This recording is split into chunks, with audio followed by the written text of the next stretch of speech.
This is the state of the market report for quarter 2 of 2023. We need to talk about where the markets are going, the stock markets, the real estate markets. We've got to talk about the US dollar, the debt ceiling crisis coming up, and more. In fact, we even need to talk about the Petrodollar, the reserve currency status, and all these shifting global alliances that we're seeing right now. For many of you, this is your very first time here. My name is Peter Leeds, and along with my entire team, we publish the world-famous Stock Pick newsletter, and we've been in business for over 25 years. Nothing in this video should be considered as personalized trading advice for you. And we'll start with real estate. You guys know my opinion on this. I believe if you've been here before, I think that the real estate market is poised for a fall. There's a lot of downward pressures coming up. However, a few of the things that are keeping prices elevated right now are the lack of inventory, the fact that interest rates have gone up so much, it's scaring people out of moving to a new house because they have to refinance, so they stay where they are. A lot of these things are keeping the inventory off the market, but the best way to get a look at the big picture is check out the charts of the Case-Shiller Home Price Index, for example. It's a 1-year chart. Here's a 10-year chart of the Case-Shiller Home Price Index. But I found that the 5-year chart shows it best. It's a good time frame to look at to get an idea how real estate prices are moving lately.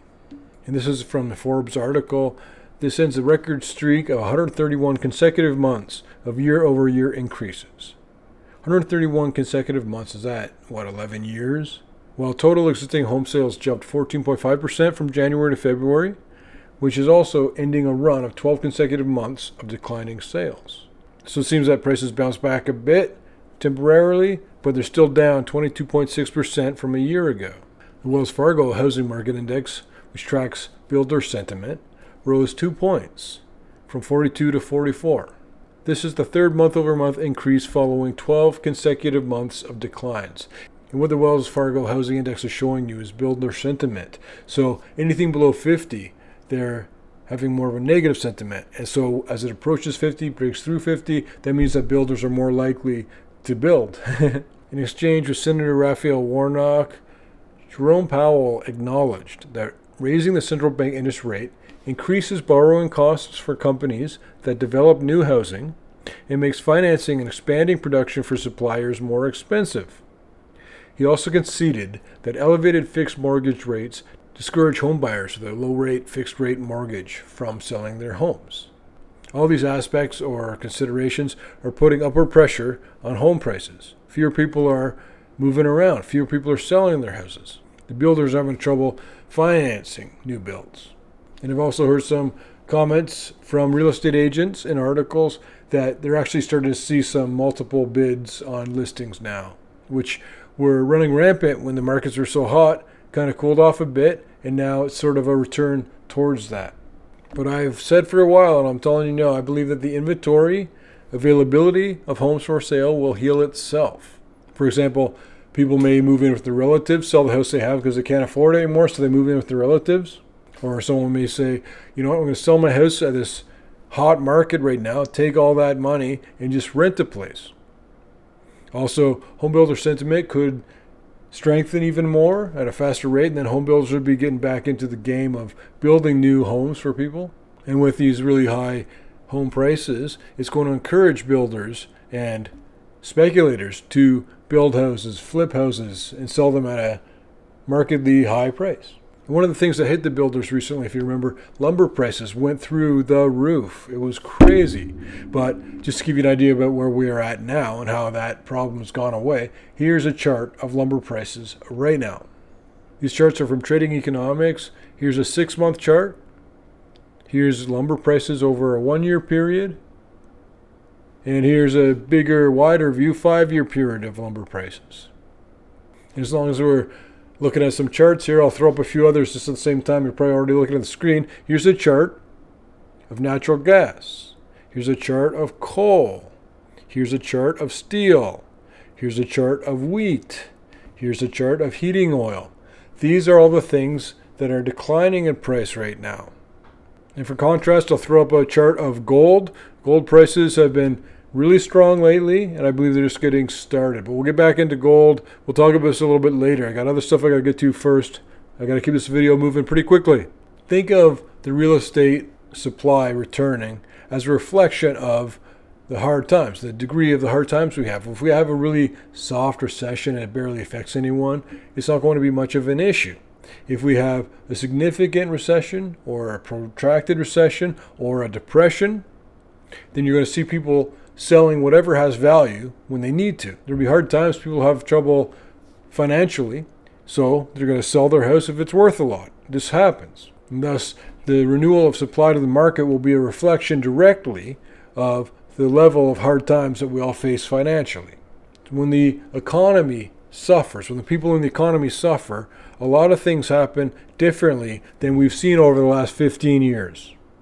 If you think that home prices are starting to show cracks, just wait until we get into a recession. Then you tell me where you think we're going. For February 2023, foreclosures were up 18% from a year ago. And like I said earlier, when people have hard times, they liquidate whatever they have that has value, which also includes cryptocurrencies. Investments like Bitcoin will do really well when the dollar declines. However, when the economic standard of living declines, people will, if they have cryptocurrencies and they need money, they're not going to shy away from selling those cryptocurrencies. Even if they think the cryptocurrencies they own are going to go up in price so much more and they truly believe in it. So much of this involves how serious of a recession we get into. But with cryptocurrencies, I believe that you wait for a capitulation point. You look for another down leg. I think we have one more drop lower to go, which is going to make one of the biggest setups for a great investment in your lifetime you've ever seen. But going to something that you probably understand more than cryptocurrencies, I know that I do, is oil. And you saw the recent OPEC cuts. Those weren't cuts to try and get more money out of us. Those were cuts because they saw coming up a slowdown in the economy. They knew that there'd be less demand for oil as we go into this global slowdown. And so they're getting ahead of the game and they're reacting to that ahead of time. And I tell you that we got about 45 years of oil left at current extraction rates. At 85 million barrels of oil we use as a species of people per day, based on the current supplies or the known supplies. You've got about 45 years left until we run dry completely. But I always tell you the oil wars are going to break out well ahead of time as we approach that point of running out of oil. And this is from Reuters. 18 countries are now using the Indian currency rather than the US dollar. Russia, Singapore, Sri Lanka, Botswana, Fiji, Germany, Guyana, Israel, Kenya, Malaysia, Mauritius, Myanmar, New Zealand, Oman, Seychelles, Tanzania, Uganda, and the United Kingdom are all trading goods with the Indian currency as opposed to the US dollar. And China this whole time has been increasingly and more aggressively pushing for the Petroyuan.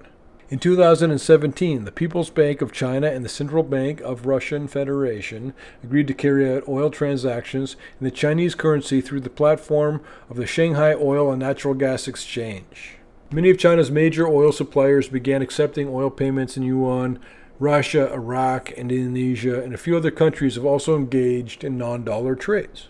China has, for a long time now, been increasing the amounts of oil and liquefied natural gas that they're buying from Iran, Venezuela, Russia, and parts of Africa in its own currency.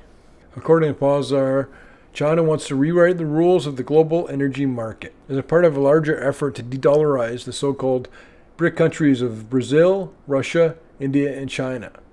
A lot of nations shifted their alliances or tried to lean towards the Petroyuan rather than the US dollar after the weaponization of the dollar foreign exchange reserves once Russia invaded Ukraine and America cut them out of the SWIFT system and put a lot of sanctions on them. It freaked out a lot of countries who don't want America to have that power over them, and so they say, well, maybe we'll step over here and we'll start buying oil and yuan. As recently as February this year, Iraq agreed to allow trade from China to be settled directly. So this is the trend you're going to see. More and more countries are going to be moving away from the petrodollar and finding other ways to get the oil that they need. And as promised, I got to go back to that gold chart again, and what gold is doing now is what it should have done about 12 years ago. But I position with pinpoint investing, and do not copy me, do not listen to me about this. What I do works for me. It's incredibly high risk, but I don't diversify. I pinpoint invest. I'll find 5 to 7 investments that I'm focused on, and I put everything into that rather than owning a little bit of a lot of things. The more you diversify, the more you're going to get average gains. So if you want to get average gains, then that's great. That's the strategy you should use. But I'm looking for something different. And so what I do, and you guys know that I have most of my investments in either physical precious metals or companies related to physical precious metals, gold mining companies, silver mining companies, because I believe that that's where there's going to be the most safest and significant gains and upside going forward. And I would have thought that gold would have been performing incredibly well a long time ago, over a decade ago, but it's finally doing it now. But all commodities, not just gold, but all commodities, anything bought and sold in US dollars, will seem to increase in price as the US dollar loses purchasing power, loses value in comparison to other currencies. Here's a chart of the Dixie, the US dollar for 1 year. You can see how it looks over a 5-year period. Zoom out a bit. But look at a 10-year chart. We're going to zoom out even more. And if you want to take it a step further, you go 25-year chart, you're going to see that there's only been one time when the US dollar was stronger. If you go to 50-year chart, you're going to see that there's only 2 times that US dollar was stronger than it is now. But this is all under the guise of these shifting alliances, not just to get out of the Petrodollar, not just to get out of the potential risk of sanctions from America, so you move out of the US dollar as much as you can. But even the trade alliances are shifting. You've got Iran, China, Russia, and Saudi Arabia now, and maybe even France. France has got so much business with China, they don't want to take America's side because they want to keep the market open with China, keep the trade going there. And as you guys know, we have the debt ceiling debate, which is relevant right now, and they got to figure something out. Now's the time. I think this is going to go a little bit differently than what you've seen in the past. Hopefully they figure something out. But even solving this problem, quote unquote solving, they're going to actually be making a worse problem. And that's a big part of what my premise is that inflation will come down until the Federal Reserve sees a pain point from the recession, layoffs, whatever it's from. The effects of the interest rates taking effect now, a lot of delinquencies, a lot of bankruptcies, a lot of defaults. When there's that pain point, if we're seeing a depression or a significant recession, you got a pain point, the Federal Reserve is going to make some really dumb decisions, overreact, and print way too much money. And that will really fuel or be the embers for a massive inflationary bounce. And speaking of which, upcoming videos include the huge inflationary bounce, the debt jubilee, worldwide de-dollarization, and much more. And do me a favor. Some people thought that they got dropped off of subscription, so double check if you're subscribed, double check that you are subscribed and that you've clicked the bell. What that does is it ensures that you are going to be one of the first people to benefit from all these great new videos we've got coming out very soon.